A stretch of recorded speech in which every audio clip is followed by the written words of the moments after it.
Bueno, pues muy buenos días. Muchísimas gracias por su presencia en el día de hoy. Enhorabuena a la organización por este segundo Fórum de Excelencia Directiva. Para mí es un placer estar aquí hoy. Comparto con la ponencia anterior la pasión por el mar. Soy canario, como podréis adivinar por mi acento, y tener la oportunidad de acercarme al mar siempre es una magnífica razón, ¿no? La otra razón por la que estoy encantado es por tener la oportunidad de contribuir o dialogar o compartir algunas ideas alrededor de precisamente liderazgo y cambio, cómo cambiar para liderar y cómo liderar ese cambio que nos está tocando vivir a todas las empresas que estamos aquí presentes. Dos buenas noticias, última ponencia antes del café. La segunda, tengo muchas slides, pero serán muy sencillas, muchas fotografías, y espero que pueda ser una presentación que sea de utilidad para todos los presentes. Quisiera empezar haciendo tres preguntas. ¿Cuántos de los que estáis aquí trabajáis o sois directivos de empresas de menos de 50 empleados? 44%. ¿Cuántos trabajáis en empresas de más de 500 empleados? Okay. Aproximadamente un 20%. Muy bien. ¿Cuántos pensáis que de verdad esto de la transformación, lo que nos comentaba esta mañana Juan Pedro, y de la disrupción, lo está realmente cambiando todo? Estupendo. ¿Y quiénes pensáis que vuestra empresa va a cambiar drásticamente o desaparecer en los próximos 5 años? O sea, que esto le pasa solo a los americanos, ¿no? Este es un problema de Kodak, de Blockbuster, pero que afortunadamente la empresa alicantina no va a tener este tipo de problemas, ¿no? Bueno, permitidme que haga un pequeño repaso de nuevo a qué es lo que está sucediendo desde un punto de vista de digitalización, y la segunda parte de mi ponencia, lo que pretendo contaros es cómo se enfrenta Google a ese proceso de digitalización, tratando de sobrevivir. No somos inmunes a esa disrupción que estamos viviendo, y lo hago no porque yo piense que en Google tenemos mejores ideas que nadie, sino porque sí pienso que algunas de las cosas que nosotros hacemos pueden inspiraros para afrontar con mayor éxito este proceso que estamos viviendo, ¿no? Hace aproximadamente 30 años nació el ordenador personal, y eso nos llevó informática a todas las pequeñas y medianas empresas y, en cierta forma, también a los hogares. Unos años más tarde apareció Internet, y lo que permitió es que esos ordenadores que antes vivían aislados pasaran a formar parte de una red y que fuera muy sencillo compartir, comunicar y colaborar personas y aplicaciones de una forma francamente fácil. Unos años más tarde el móvil lo volvió a cambiar todo. Y de golpe toda esa capacidad de comunicación y de computación que teníamos en nuestro escritorio nos la llevábamos en la palma de la mano. Y además de una forma absolutamente universal. Y en los últimos años estamos viendo la irrupción de algunas otras nuevas tecnologías digitales, como son la inteligencia artificial, el machine learning, que lo va a volver a cambiar todo, y probablemente con un nivel de disrupción mucho mayor a lo que ha sucedido en los últimos años. La transformación digital está aquí, nos hemos digitalizado, y algunos podemos pensar que la transformación digital ya ha sucedido. Y la realidad es que no acaba sino de comenzar. Y ese es un primer mensaje. La transformación digital va a ser continua y vamos a tener que desarrollar las aptitudes y sobre todo las actitudes necesarias para enfrentarnos a estos procesos de cambio que de nuevo no han hecho sino comenzar. En lo que se refiere a tecnologías digitales, vienen unas cuantas. Algunas ya están aquí, otras se van a desarrollar de forma significativa en los próximos años. Por poner el ejemplo de la primera, ordenadores cuánticos, hay cosas que vamos a poder hacer en 200 segundos que con ordenadores tradicionales de tipo digital hubiésemos tardado 10.000 años. Y ese es el nivel de cambio que pueden traer algunas de estas tecnologías. Inteligencia artificial en todos sitios, no habrá una sola programación, un solo software que no tenga inteligencia artificial embebida, realidad aumentada, también se ha hablado esta mañana, y todo esto va a suponer un reto importante en seguridad, algo que es fundamental para las pequeñas, medianas y grandes empresas. Pero no va a ser solo digitalización, va a haber tecnologías que van a mezclar lo físico y lo digital. Algunas de ellas ya son realidades, como son los temas de los drones, vienen los coches sin conductor, vienen también muchos avances en robótica y en fabricación asistida, y todo lo que tiene que ver con impresión 3D y con las posibilidades de fabricar productos a escala y de forma absolutamente personalizada con un coste realmente bajo. Más interesante todavía, vienen tecnologías que van a cambiar nuestras vidas, que van a permitir enfrentarnos a las enfermedades de una forma mucho más inteligente, de una forma mucho más proactiva, mucho antes, y no tener que esperar a que necesariamente el diagnóstico sea quizás tardío. Y vamos a trabajar con alimentos, vamos a trabajar con genómica, ¿no? En la parte de alimentos vamos a poder disfrutar o probar un filete de vaca que nunca ha pasado en realidad por una vaca. Y ese son el tipo de cosas que se están produciendo en un momento determinado cuando terminamos de entender cómo se construye la materia y somos capaces de fabricarla a escala. Y se ha hablado mucho en la ponencia anterior y yo no puedo estar más de acuerdo. Tenemos que salvar el planeta. Las tecnologías medioambientales van a ser más fundamentales que nunca. No tienen que estar, de hecho, reñidas en absoluto con los procesos de digitalización, sino al contrario. La digitalización tiene que ser un driver que nos permita en un momento determinado ser mucho más sostenibles y que el planeta pueda tener muchísimo más recorrido y que lo dejemos en mejores condiciones que como lo hemos heredado. La disrupción está servida. Ese cambio es inevitable. Y hay empresas que conseguirán sobrevivir y saldrán fortalecidas y podrán operar a mayor escala, incluso desde aquí, desde Alicante, y otras empresas que probablemente no sean capaces de superar el nivel de cambio que nos estamos enfrentando. Google acaba de cumplir 21 años. Es una compañía bastante joven, probablemente más joven que algunas de las empresas que están hoy aquí. Y ciertamente las cosas han ido bien, pero de nuevo, nosotros estamos convencidos de que si no hacemos las cosas bien y seguimos innovando y seguimos invirtiendo, es probable que hoy, a lo mejor alguna de las empresas que está en la sala, fabrique una nueva forma de ver los mapas o un nuevo sistema operativo de teléfonos móviles o alguna innovación relevante que en un momento determinado nos pueda desplazar. O que alguno de los estudiantes de las universidades de Alicante pueda estar en un momento determinado también, junto con otros compañeros, fabricando algún tipo de idea que pueda acabar generando disrupción en ese sentido. ¿Cómo se enfrenta Google a este problema de la disrupción? Apostando por la innovación. Tan fácil y tan simple como eso. E innovación no significa tener un departamento de I+D. Significa que todo dentro de la empresa sea una cultura de innovación. Que todos los departamentos, desde los más técnicos, los más operativos, los comerciales, incluso los legales, todo el mundo esté pensando cómo innovar para conseguir mejoras del 2%, del 3% o mejoras significativas del 100% o del 1000% en un momento determinado. No sé si habéis visto la película Los Becarios. Es una película en la que se hace una pequeña comedia sobre cómo se trabaja en Google. Las fotos son reales, las fotos que aparecen en la película y algunas habréis visto en Internet sobre cómo son las oficinas de Google, son así, son francamente maravillosas. Parece que vas muchas veces a un parque de atracciones y tienes todo tipo de herramientas para favorecer que los empleados trabajemos a gusto dentro de la organización. Damos comida gratis a todos los empleados, a todas horas, comida muy sana. Buscamos que la gente esté siempre a gusto y la verdad es que se come y se disfruta de la comida de maravilla.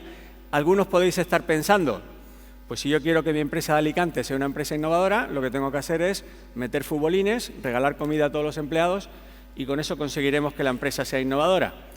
Me temo que no es tan fácil, eso sería cuestión de dinero. En realidad, el binomio, los dos elementos que forman parte de lo que significa la fórmula de éxito de la innovación dentro de Google, son muy sencillos. Tecnología y personas. Tan simple como esto. Y a mí me gusta utilizar mucho este tema porque pienso que eso que sucede en Google creo que es exactamente igual replicable en cualquiera de vuestras organizaciones, independientemente del tamaño que tengáis e independientemente del sector en el que estéis operando. De la parte de tecnología también se ha hablado mucho en la mañana, quizás era un sospechoso habitual de alguien de Google poneros a hablar de tecnología. Detrás de esta cajita que alguna vez habréis utilizado, lo que hay en realidad es muchísima tecnología. Presentada de una forma muy sencilla, presentada de una forma personalizada, pero por detrás lo que hay es data centers, centros de procesos de datos con millones de ordenadores, con mucho software, mucha inteligencia, mucha seguridad para conseguir la magia, entre comillas, de que busquéis cualquier cosa y en cuestión de milisegundos podáis tener las respuestas que probablemente estabais buscando. Y por cierto, un comentario también un poco en relación con la ponencia anterior. Desde el 2007, neutrales en dióxido de carbono. Google está absolutamente comprometida con la sostenibilidad. Pasarse a la nube, y también se habló esta mañana, no solo trae beneficios desde un punto de vista económico y de agilidad, sino que también hace que todas nuestras empresas son mucho más sostenibles y estaremos contribuyendo de una forma mucho más inteligente, porque la eficiencia de estos centros de procesos de datos, y en este caso, en el caso de Google, es el mayor comprador de energía verde del mundo, permite que entre todos colaboremos a la sostenibilidad del planeta. Pero no quiero hablar de tecnología. Os hablaba de personas y de tecnología. Las dos cosas son muy importantes, pero si me tengo que quedar con uno, es claramente con personas. Esa es nuestra opinión. Y probablemente si os pregunte cuántos estáis de acuerdo con esta frase, cuántos estáis de acuerdo con que las personas son el principal activo de vuestras empresas, probablemente la mayor parte de vosotros levantaréis la mano, porque parece una obviedad. Lo que es diferente es la forma en la que ejecutamos esa premisa. La forma en la que llevamos esta máxima a la toma de decisiones y a las estrategias que tenemos dentro de la compañía. Lo que pretendo en los próximos minutos es contaros algunos ejemplos de cómo aplicamos esta regla de que las personas son lo más importante dentro de Google, con la idea de nuevo de que quizás os puedan servir un poquitito de inspiración. ¿Por qué lo de las personas es lo más importante? Y recordar, esto viene a cuento de innovación. Bueno, porque si tú quieres fabricar el coche sin conductor y quieres tener cualquier otro tipo de innovación importante en tu organización, eso normalmente surge del seno de una serie de ideas de tipo creativo, que utilizan la tormenta perfecta, el tsunami digital, las nuevas tecnologías, junto con planteamientos distintos, con puntos de vista diversos, y consiguen generar la idea. Pero Google no tiene ideas. Ninguna de vuestras empresas tiene ideas. Las ideas y las ideas innovadoras surgen en el seno de las personas. Y personas que tienen este adjetivo, engage, comprometidas, vinculadas, son personas que hacen de su proyecto el proyecto empresarial en el que trabajan. Son personas dispuestas a cuestionar el status quo y dispuestas a poner encima de la mesa ideas que pueden parecer arriesgadas, pero que en un momento determinado pueden conseguir este tipo de innovaciones. Si las personas son lo más importante dentro de las compañías, el proceso probablemente más crítico dentro de una organización es la contratación de personal. Y os voy a contar un poco cómo se hace dentro de Google. Ninguna persona en Google puede contratar de forma unilateral a un empleado. Nadie. Siempre se genera un comité de contratación. 4 personas distintas, con perfiles distintos, que van a chequear de forma sistemática 4 atributos diferentes en los candidatos que se incorporan. Las 4 personas van a ser el jefe, y esto no es mucha sorpresa. La segunda persona va a ser un compañero, o a lo mejor un empleado de ese futuro jefe que estoy queriendo contratar. Fijaros lo que ocurre. Es el empleado entrevistando a su futuro jefe. Tercero, una persona de fuera, de otro país, tratando de que no esté en absoluto condicionada. Cuarto, una persona que no sabe nada de la posición. Imaginaros que estamos contratando a un comercial y le entrevista a un ingeniero. O estoy contratando a un abogado y le va a entrevistar un comercial. Se chequean estos 4 atributos de forma sistemática. Hay una serie de preguntas y demás. Y para nosotros lo más importante no es el rojo. Lo más importante no es el conocimiento del puesto. Claro que si estás contratando a un ingeniero tiene que saber programar. Claro que si estás contratando a una persona de ventas tiene que ser capaz de vender. Para nosotros es mucho más importante el azul, que es, para nosotros, un buen proxy de cómo va a ser esta persona capaz de evolucionar con nosotros en el tiempo. El problema de contratar a un experto que sabe hacer A es que si tu empresa tiene la necesidad de hacer B, es probable que tengas un problema con esa persona. Mientras que si te aseguras de que la persona es capaz de crecer y cambiar y fluir con tu organización a través de este cambio temporal, pues probablemente no tengamos ese tipo de problemas, ¿no? Y muy desde el principio, en las entrevistas, ya yo voy a chequear si esta persona me va a traer innovación dentro de la organización o no. Esto es fundamental, desde el minuto 1. Quiero personas que, de nuevo, piensen diferente. No nos gustan los currículum demasiado grises, nos gusta gente un poquito friki, gente que tenga pasiones en lo personal o en lo profesional y que las traiga al trabajo y que con esas pasiones cuestione la forma en la que Google está trabajando. Contratamos gente inteligente no para que nos diga, no para nosotros decirles lo que tienen que hacer, sino para que sean ellos los que digan hacia dónde tiene que apuntar Google en el futuro. Y esto es un aspecto absolutamente importante. Y por último, comentario alrededor de la contratación. El talento individual es fantástico, pero el más importante es el colectivo. Tú puedes ser el mayor experto del mundo de inteligencia artificial, que si eres un engreído o eres una persona no dispuesta a colaborar, no eres una persona adecuada para nuestra organización. Es fundamental que busquemos personas que generen buena colaboración, buen rollo. También hablaba Juan Pedro esta mañana de generosidad dentro de la organización para poder colaborar en tareas que superan probablemente la capacidad que un solo individuo tiene para generar innovaciones interesantes. Cuando contratamos a estas personas, lo primero que hacemos es darles espacio. Necesitan poder desarrollar sus ideas. Hemos traído de nuevo gente que quiere cuestionar las cosas y necesitamos darles esa oportunidad de perseguir, entre comillas, sus sueños. Tenemos una regla dentro de Google, que es bastante provocadora, por la cual cualquier persona puede trabajar el 20% de su tiempo en el proyecto que quiera, independientemente de la tarea que tenga asignada en un momento determinado. Y todos estaréis diciendo, 20% es un día a la semana, mi empresa no se lo puede permitir. La realidad es que a veces la regla, más que 80-20, es 100-120, es decir, todos trabajamos un montón y luego es verdad, sí tienes la oportunidad de trabajar en otro proyecto. Pero ese concepto de preaprobación, de poder dedicar cierto tiempo tuyo para trabajar en algo que te apasiona, es fundamental.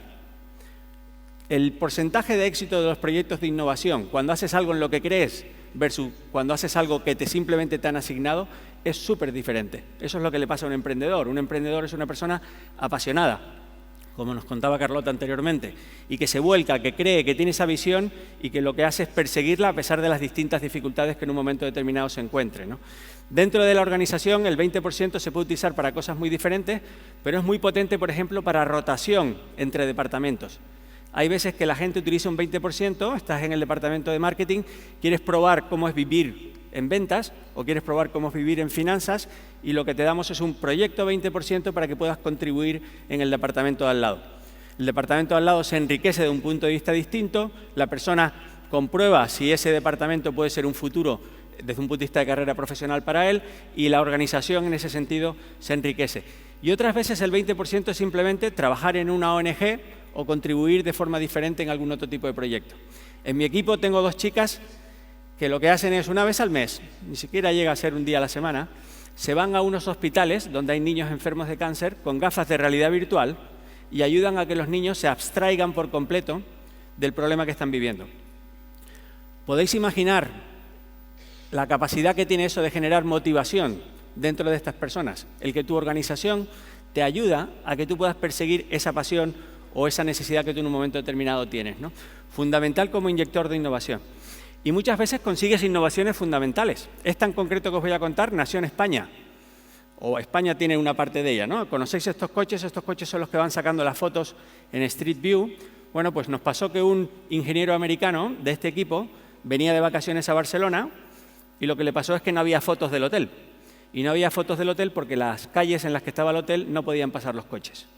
Esta persona cogió su 20% de tiempo y su capacidad para lanzar un proyecto, se fue a California, cogió un triciclo, le puso los sensores encima y fabricó un dispositivo como el que tenéis en pantalla, que ahora sí puede pasar por las calles más estrechas y nos da a todos la oportunidad de seguir disfrutando de imágenes en tiempo real, o no en tiempo real, pero de imágenes reales del sitio al que nos queramos desplazar. Y de hecho eso ha evolucionado y ahora somos capaces de ponerlo en una escafandra y meterlo debajo del agua, encima de un camello o en una mochila. Y es realidad también que en España tenemos un montón de paisajes maravillosos que podemos visualizar o disfrutar de forma digital gracias precisamente a esta innovación. Una sola idea, una sola persona, cientos de millones de usuarios en el mundo beneficiándose de ella, ¿no? Es fundamental esa capacidad que tengamos de innovar. Os decía anteriormente, tenemos que generar colaboración. El mundo se ha hecho muy complejo y tengo malas noticias.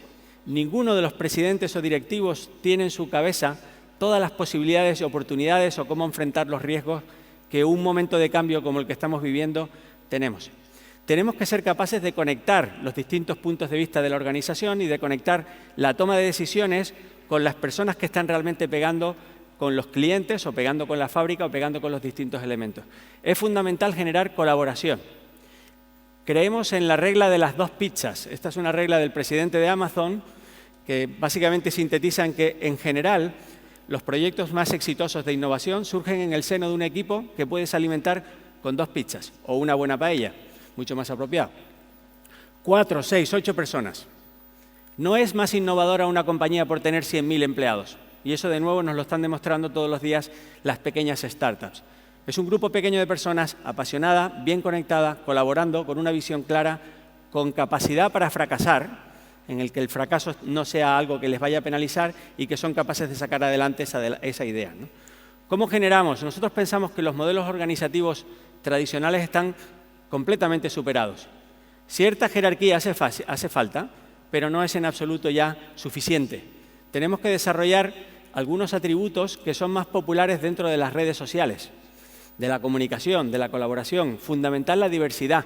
Y ya no hablo solo de género, sino de perfiles. Google contrata un montón de ingenieros, pero también estamos contratando antropólogos y filósofos y expertos en comunicación y gente que nos ayude a pensar cómo tiene que ser la ética de la inteligencia artificial en el futuro, o biólogos o médicos.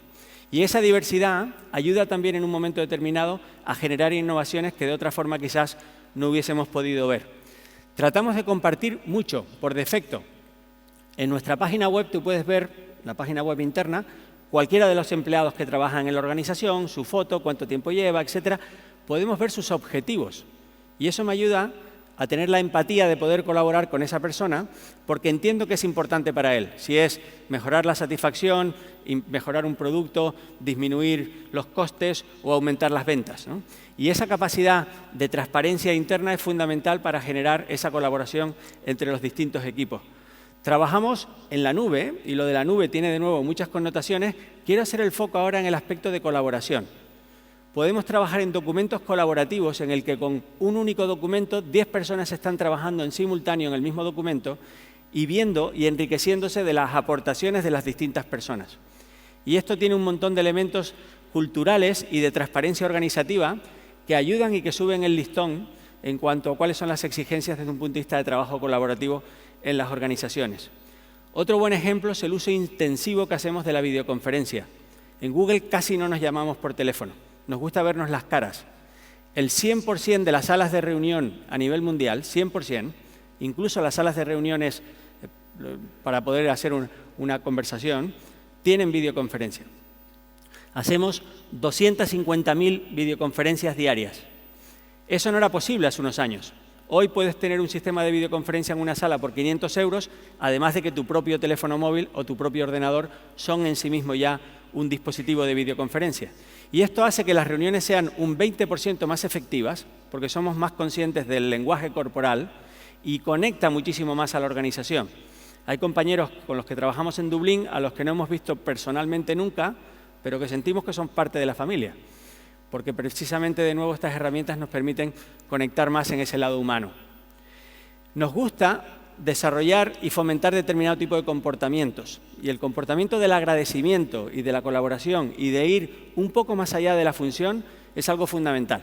Y os voy a contar cómo damos las gracias, entre comillas, dentro de Google, ¿no? Un compañero te ayuda a hacer algo y va más allá de lo que le tocaría hacer y, por supuesto, le puedes dar un abrazo, invitarle a un café y agradecerle tu ayuda. Pero además utilizamos herramientas electrónicas para hacerlo.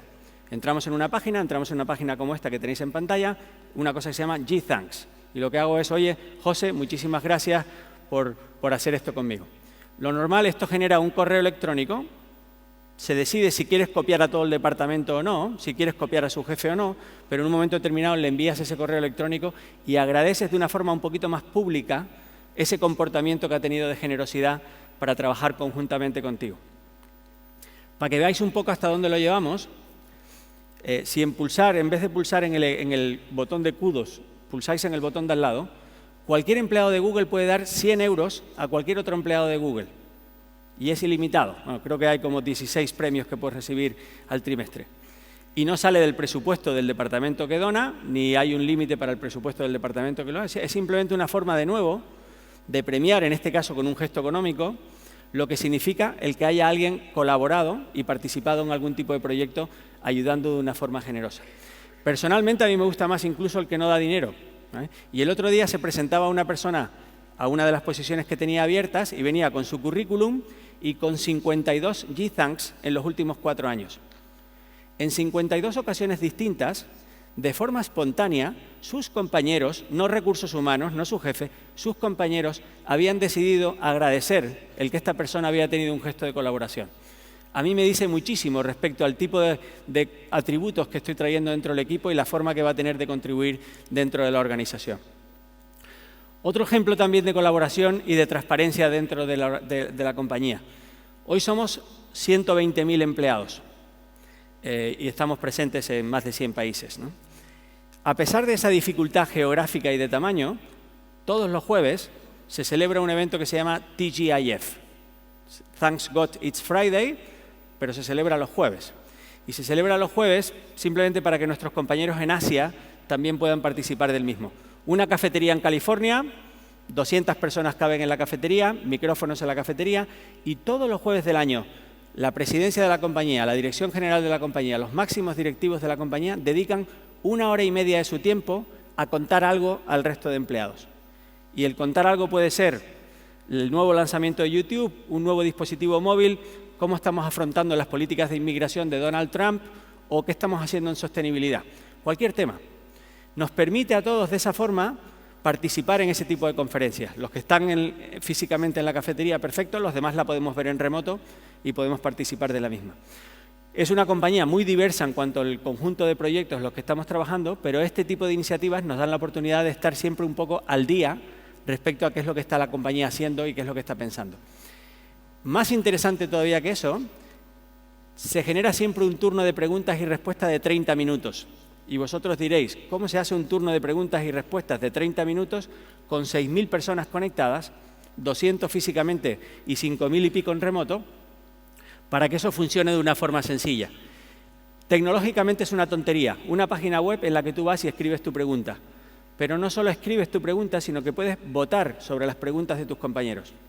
Y entonces lo que ocurre es que cuando acaba la presentación y empezamos el turno de preguntas y respuestas, ordenamos de mayor a menor las preguntas que son relevantes para la audiencia. No perdemos tiempo respondiendo una pregunta que solo le interesa a ese señor, pero que los demás no entendemos, y el turno de preguntas y respuestas acaba siendo tan o más interesante que la propia presentación en sí mismo. Una oportunidad fantástica para la alta dirección de pulsar a la organización cada semana y una oportunidad fantástica para todos los empleados de ver qué es lo que opina la alta dirección sobre algunos de los problemas que los empleados estamos poniendo encima de la mesa, ¿no? Y en esas discusiones ha salido, por ejemplo, que los empleados no queremos que la inteligencia artificial de Google se utilice en proyectos militares, o ha salido que en un momento determinado tampoco queremos el que se lancen productos y servicios en China si no tenemos garantías de que los procesos de libertad allí van a permitir el que los productos no sean censurados, ¿no? Son ejemplos maravillosos. Si esto se puede hacer a escala con 120.000 empleados, yo os animo a que dentro de vuestras organizaciones os aseguréis de tener un cierto espacio en el que deis la oportunidad de contar a los empleados de forma abierta cómo van las cosas y, en segundo lugar, que os deis la oportunidad de recibir feedback de vuestros propios empleados de qué es lo que están viendo en un momento determinado o qué cosas se podrían hacer de forma diferente, ¿no? Y voy concluyendo. Una de las cosas que más me gusta dentro de Google es cómo abordas un proyecto disruptor, ¿no? Y esta mentalidad que se denomina 10X es una mentalidad por la cual lo que pretendemos es que un equipo no mejore un problema un 2, un 3, un 5 o un 10%, sino que el planteamiento sea, si puedo mejorar este problema 10 veces, si puedo hacerlo 10 veces más barato, 10 veces más rápido, 10 veces más fácil o 10 veces más potente. Y alguien dirá, bueno, esto no es fácil. No es fácil, por supuesto, pero la actitud y la forma en la que te enfrentas al problema es absolutamente distinta. Si yo os digo, cualquiera de los indicadores de negocio que tenéis en vuestras empresas en el 2020 lo tenéis que mejorar un 10%, lo que vais a hacer es tirar de vuestro histórico, de vuestros contactos, de vuestros equipos, de las palancas que habéis estado tocando en los últimos años, tratando de conseguir esa mejora del 10%.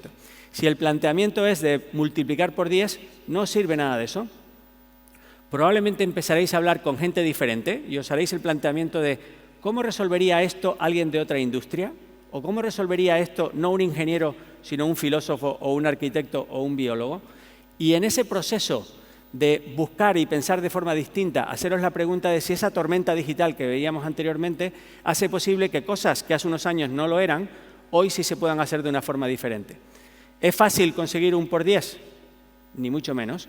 Pero hay veces que consigues un por 2. Y no solo eso, sino que hay veces que cuando te planteas un procedimiento de mejorar por 10 o cuando estás buscando una determinada innovación, a lo mejor no consigues la que estabas buscando, pero por el camino te puedes encontrar alguna sorpresa quizás aún más relevante o más valiosa que la original que estabas en un momento determinado buscando. Concluyo. Yo creo que son momentos, y también lo decía Juan Pedro, para vivirlos en primera persona, para no ser solo espectadores, sino pretender ser actores de esta transformación digital, son momentos para vivirlos con cierta incomodidad, no son momentos para estar tranquilos sentados en el sofá, pero a la vez con mucha ilusión y con mucho entusiasmo. Somos todos muy afortunados de vivir un momento de cambio tan espectacular como el que estamos viviendo y desde luego los próximos años lo único que van a hacer es ser todavía mucho más interesantes y fascinantes. Muchísimas gracias por vuestra atención y espero que alguna de las ideas que hemos utilizado dentro de Google los puedan servir en vuestras empresas. Gracias.